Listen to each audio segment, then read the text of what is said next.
Luckily, I know just the person. My old buddy Omar Allibhoy is the owner of a UK chain of tapas restaurants. Hi there, buddy. But has spent most of his life in Madrid. This is the place that I used to come with my mum time and time again. I've probably tried every single pastry a million times. Omar's brought me to El Riojano, which was established in 1855 by the pastry chef to the Spanish queen. The counter is rammed full of delicious-looking pastries, biscuits and cakes. ¿Nos puedes dar a probar, por favor? He's gonna give us a little taste. No wonder Omar spent so much time here when he was a lad. I think I would have done the same. From cream-filled buñuelos, a sort of mini donut, That's beautiful. to rows of sweet biscuits. Wow. Nuts coming through. That sweetness from a caramel as well. Many of these are made with lard instead of butter. Beautiful. That's a dunker as well. Yes. I reckon I'll take 6 dunks and a cup of coffee, that one. These bakes are so full of flavour. No, very good. My first taste of Madrid baking is turning into one treat after another. Wow. I love that. I'm going to have to take some of these home, I know I am. Religion plays an important part in Spanish baking. In fact, most of these bakes are made to celebrate religious festivals of one sort or another. It is religion, again, dominating baking again. So certain times a year they produce something to celebrate Always. a saint or a season. Always, and the nuns in the convents. Still, they do the best biscuits, the best pastries in the country. I just picture nuns sitting there, actually, I mean, in black, covered in flour, and producing biscuits and bakes. For me, tasting the pastries and the biscuits have been amazing. What I did find fascinating, though, was the religious connotations in the baking, the way that seasonally certain things are baked at certain times of the year. Then when you look at the variety in there, you know you're in a very special place. Gracias. Hasta luego. Something I love almost as much as baking is biking. This is the perfect way to see Madrid. It's a beautiful city with a stylish mix of the old and the new. I could spend all day taking in the sights, but I'm here to learn about the bakes. So Omar is taking me to another historic bakery with a reputation for a very special religious cake. Tucked away in these narrow back streets is the oldest pastry shop in Madrid, Pastelería del Pozo. I love the look of the shop. This is like a kid's toy shop. It's amazing. I think when you look at it, for me, it's about the colour. You know, sometimes you go to bakeries and they're quite pale. This has got lots of colour. It's got that old school feel. Yeah, look at the cashier, how old it is. That's probably Wow. over 100 years, I'm guessing. Right, let's get in. I'm down to try some of this stuff. Looks good. Hola. Hola. ¿Qué tal? Muy bien. Fantastic looking place. The bakes that you have in there, I mean, they look beautiful. Thank you. What are you famous for? Puff pastry and roscon. Roscon de Reyes, which means King's Ring, is a religious bake typically eaten after Christmas to celebrate the arrival of the 3 wise men. The orange blossom in there as well. Yeah. Yes. And lemon. Spanish orange blossom. It's been a long time. It's delicious. Spectacular. It is a cross between a cake and a bread.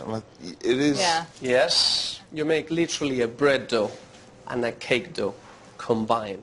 So a sponge gets mixed with a fermented dough. Correct. Takes time to make this. It tastes amazing. The whole place for me is just magical. I love going into places like this, and you can really taste the atmosphere as soon as you walk in. This bakery has a reputation for its puff pastry, and there's something else in the window that has caught my eye. An empanada is a stuffed pastry which dates from medieval times, when the Spanish took their inspiration from the Indian samosa. Look at the layers there. See all those beautiful layers, and the filling. And so thin as well. That's done with the lard and even though that is Lard. lard and no butter, it still looks really golden and yellow And you would think that lard will make it whiter, but it doesn't. How delicate is that? Wow. Wow. That's delicious. I mean, really good. It's sensational. Better than pizza. Oh, it's a shame I don't live down the road. If I lived here, I'd be bigger than I am. It's ridiculous. That is very special. I've tried a lot of puff pastry in my time, but one made with lard, really? But when you eat it, you feel almost each layer as you bite into it with your teeth, and then it just melts on your tongue. I'm going to make my interpretation of an empanada. Now, I've got Omar here, and I hope he likes it. The flavors that I've chosen have been influenced from what I've seen, actually, over the last few days. The pastry is loosely based on the technique of the empanadas we saw at Povo. El Pozo's Pastelería. That place. Now I'm gonna make a pastry. It's like a rough puff pastry. My base dough is made with plain flour, salt and water. Normally, I'd just use butter to layer the dough. But just as they did at Del Pozo, this time I'm adding the best quality pork lard. Now I'm going to fold that over, and again, put the rest of the lard on. Now what is it about this lard that makes it so good? Well, Iberico pigs, they are a different breed that roam freely, and as you know, most of the flavor in meat is in the fat, and that's why Iberico ham is that good. Hence the lard is that good, and it gives so much character and so much flavor to the pastry itself. I mean, the flavor that we had in the empanada in the bakery was just stunning. Yeah. I mean, that's why I've used it in this. I fold and roll the dough 3 times, then I'm ready to add the filling. I've got some spinach here, which I'm just going to lay in the middle. Would you mind cutting up some of those peppers? Yes, absolutely. Now, I've bought some manchego. The actual cheese itself is so potent, it's full of flavor. It's just incredible. On goes that melt-in-the-mouth Iberico ham. Now, that's basically it. Get your lid and just fold it over the top.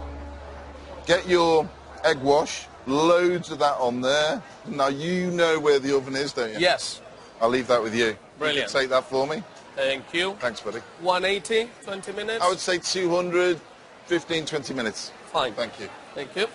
The whole thing about empanadas now is the bake. What we're looking for is that layers, the rise, the puff-ups, so that as the fat melts, it pushes steam up between those very thin layers that we've achieved.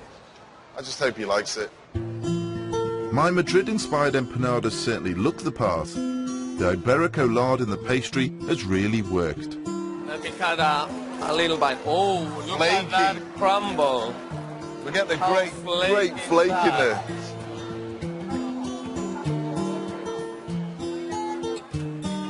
Packed, full of flavor.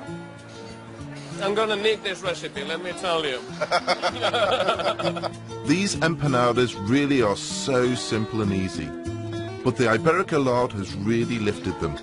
Like the pastries I've tasted in Madrid, they're crunchy and rich, but still light. Well done, it does taste of Spain.